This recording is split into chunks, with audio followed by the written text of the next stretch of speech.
Electric vehicle में एक बहुत इम्पॉर्टेंट फैक्टर ये होता है कि इलेक्ट्रिक व्हीकल की रेंज कितनी है।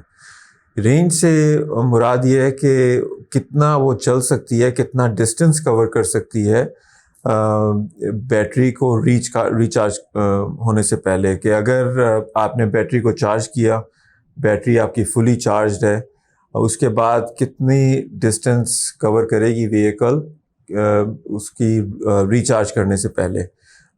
फॉर एग्जांपल कि अगर आपके फुल चार्ज में गाड़ी 100 किलोमीटर चलती है और उसके बाद फिर आपको उसको रिचार्ज करने की ज़रूरत पड़ती है बैटरी को, तो उसकी रेंज 100 किलोमीटर हो गई। अनदर एग्जांपल इज़ कि अगर आपने फुली चार्ज कर लिया बैटरी को और उसके बाद आपकी गाड़ी 200 किलोमीटर चलती है और उसके बाद फिर आपको रिचार्ज करने की ज़रूरत पड़ती है, तो गाड़ी की रेंज 200 किलोमीटर हो गई।